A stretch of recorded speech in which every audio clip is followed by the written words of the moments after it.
Hello and welcome to part 4 of the 84-in-1 Let's Play. Let's Play? Overview, I guess. I'm not sure. Review, overview, Let's Play, I'm not entirely sure. And we start off with a game which I've never really understood very well. Doughboy. Why the hell is a game called Doughboy? Do you play as some really fat kid who has to go around eating donuts? In fact, I think there was a Flash game called Doughboy where he did that. But no, it's not. Instead, some weird war game which I don't understand. In this game, what you have to do is you have to go around shooting people and collecting stuff. It's also extremely difficult because controlling is a real pain in the arse. You can only move in 4 directions, which is stupid. You can collect stuff, which, yeah. You also have very unfitting music. Well, that seems very unfitting to me, at least. As you can see, you can collect stuff like ladders, which I don't know how to use, and if you die you have to restart the beginning of the level. You also notice that the graphics in this game are pretty damn awful, as most of the screen is just grey, which is just like one of the games which we'll see later on. Next up is the Tower of Draga, which is a very good game. Basically it's kind of like a dungeon crawler in the simplest sense. What do I mean by the simplest sense? Oh look, I spawned right next to the key, isn't that lucky? And yes, in this game you have to attack slimes from Dragon Quest and various other things. As you can see, you can hold down the A button to use your sword, but I don't need to on this level because I win. As you can see, that was pretty damn easy. But the levels are randomly generated, so naturally some levels are going to be really easy, others are going to be much more difficult. Let's see if this one is any more difficult, level 2 or floor 2, whatever. Okay, walk to the right is completely pointless, I'm not too far away from the door, but I don't know where the key is, so this might be a bit more difficult, I think. Yeah, all the slimes are surrounding the key, isn't that good? But yeah, this game's running on a bit long, so it's gone to Devil World, which is a good game. Which is a good game? The last one was good. But yeah, attack the Devil's World. That's kind of what I was planning to do in this game, because you go around with crosses, being sacrilegious and stuff, because Nintendo of America hate being sacrilegious, and therefore Americans hate Nintendo of America, I think. I don't know, I don't live in America, so you tell me. But yes, you go around with crosses, killing Cyclops, killing pink Cyclops thingies. I don't know. Also, the guy who plays looks a lot like the thing from Bubble Bobble. Well, to me at least. But yes, not much more to say about this game other than it's a lot like Pac-Man. But anyway, let's move on to Ding Dong. Why is it called Ding Dong? I haven't got a clue. But in this game, you play as Gurren or Malon. As you can see, as you'll see at least, for whatever reason, this is actually a hack of Binary Land, and for some crazy reason, Gurren and Malon were replaced with Doraemon and, I don't know, Doraemon's girlfriend maybe? I don't know, I don't think he had one in the show. But I don't think there was a pink equivalent of him in any way, shape or form. But whatever, he gets one in this game, so it's a happy ever after. And that sentence made no sense whatsoever, but screw you, I'm going on to the next game, which is Door Door. I showed you this one before. Head up, rhymes. But this game is not particularly great. It's not one, I wouldn't say it's one of the worst ones on here, but it's not the most interesting of games either. In this game, you have to guide enemies into doors, and then close the doors so they don't escape. It's a bit weird, and some people don't know how to play it, from what I've seen on the internet. But this game is pretty weird, I have to admit. And yes, you can fool them! Like this. Oh, maybe not, because I'm an idiot. Oh, screw that, let's go on to Dynamite Bowl, which has a bomb and some bowling, presumably. You can pick your player, which there's not really much difference in that. I'm going to pick this guy because he has sideburns. And I'm going to have the £15 ball because it's heavy. After all, my name is the Pirate Game Heavy, so that would make sense. And, let's see. Yes, I want full power because full power is awesome. Let's see, can I get a strike? No. Maybe not, but see, can I get a spare at least? Now, talking about the game itself, it's not exactly Wii Sports in the gameplay department, but it's not that bad. It means playable at least, and as you can see, I got a spare. Physics aren't up to scratch, as you may have noticed, but it's playable, so can't really complain at least. It's the best thing you get in terms of bowling on the system. Unless you buy a pirate cartridge of a better bowling game, which I've never heard of. Anyway, Elevator Action, which is a good game, although by my experience it does tend to get pretty unfair later on. The game loops on forever, I believe. Well, at least that's what I got. At least that's what I think after I saw a TAS of it, where the levels just seem to loop. And in this game, you have to go around a hotel. Well, it looks like a hotel at least, and you have to go around shooting spies or whatever, which is a nice idea for a game. And indeed, the game itself is pretty nice.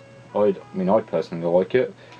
Although it is, the difficulty seems to vary a bit too much, in my opinion, though. Because this bit is just way too easy. As you can see, like they haven't even come close to killing me yet. But, yeah, enemy comes through this door, I shoot him in the face because I'm an evil bastard. And I would leave with the files because I want the files. Because I'm an FBI agent, or, well, I'm some bloke with brown hair and brown clothes because I'm drab like that. Yeah. I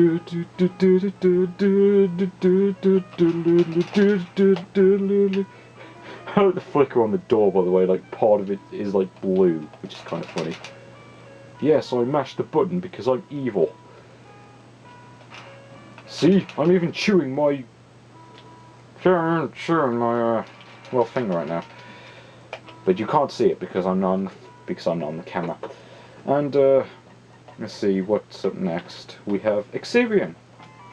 Now, one thing you'll notice is that unlike the other games, well, most of the other games, the music actually plays at its normal speed, which is kind of strange, considering that the game itself is runs slower than usual. Now, I personally love Exirion. To me, it's kind of like Galaxian, except you have more freedom to move around, and there are a lot more waves, and there are bonus stages, which I like. Oh yeah, and you also have a limited supply of these single shot bullets, which tend to be the most useful because you can fire them as much as you want. Well, until you run out of them, of course. But yeah, I personally love this game. Well, more than most people probably do. It's a great little shooter. I've played the arcade version, which of course is harder as you might expect. This Famicom version is a little easier, but I don't know, it's about the right level of challenge to me. So I don't know. I prefer games around about this level of difficulty, where you can just about get through it. Well, or maybe not. And next up is Formation Z. You remember that thing where I mentioned Exirion, the music plays at the same speed as it should do? Yeah. Actually. Yeah, I think this applies to this game as well, though I can't really tell.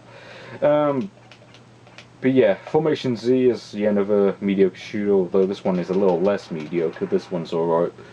The difficulty, it does get pretty hard later on, though, I have to say that. As you can see, you have these weird mine things that raise off the ground sometimes when you get close enough to them. Oh yes, and you can also fly, which I do like. So you can skip through this whole part of the game because you can.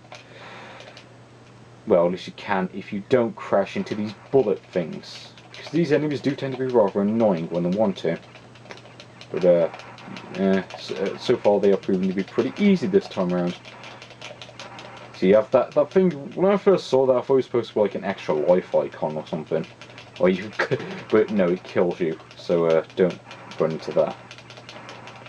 Mind you, it just rise up from the sea, but I don't understand what's up with that. But yeah, there's not really much more to say about this. I'll just briefly show you the Egyptian stages, I'll call it, because that's what it looks like. Oh, not died anyway, so... And now we come to a series of really horrible games, starting with Frontline. Now Frontline, the music is, yeah, the thing from Xerion. Yeah, this is the game I was thinking of where the music plays at the same speed. Yeah, Frontline is basically a really terrible Commando wannabe. Well, actually I say it's a Commando wannabe, I think this came out first, but even so it's still pretty terrible no matter what. I mean, the graphics are awful. There's very little music at all. The game has only one stage which loops over and over again. Granted, Commando itself only has 4 levels which loop over and over again. But, you know, that game was a lot more fun, it was a lot more hectic than this. I mean, this you only get like 2 enemies at once, which is very boring. Well, for this sort of game anyway. I like that, the enemy tried to shoot through the bushes and he just couldn't. Because it shows how smart the enemies are in this game. And yeah, screw this game. Let's go into one that's possibly even worse. Fire Dragon, made by Gantech, as some of you will be aware. Now, in Fire Dragon, I'm going to pick the normal difficulty because I can finish the level quicker. And yeah, now Fire Dragon, as you can clearly see, is basically a really bad Snake clone. Not much more you can say about this one, other than the music is incredibly annoying for this kind of game. It's just it's like, could they have possibly made a more annoying song for a Snake clone? I couldn't think of when was Snake even invented. It must have been like a really early game, I think, but I don't know. I can't say I'm a fanatic of Snake myself, it just gets boring after a while. But yeah, you collect fire, I think, and you grow in size for some crazy reason because of it. Last time I checked, eating fire did not make me bigger, but let's not go there. Yeah, basically on the normal difficulty you move faster than if you were playing on the easy difficulty. And yeah, let's just finish this level and go on to the next one. Not the next game, rather. Not the next level, because, quite frankly, if you can endure more than one level of this game, you are a real masochist. And yeah, there we go. Level 1 is complete. Screw this game, let's go on to the next one. The next one, I think this will be the last one for this part, will be Flappy. Now Flappy, this one is a little bit better than the previous 2 games, although it's not that great either. Basically, ooh, let's input a keyword. Let's see what this does. Let's enter a name. I'm not sure what this input keyword thing does. I mean, is it a password or something? And last time I remember there was some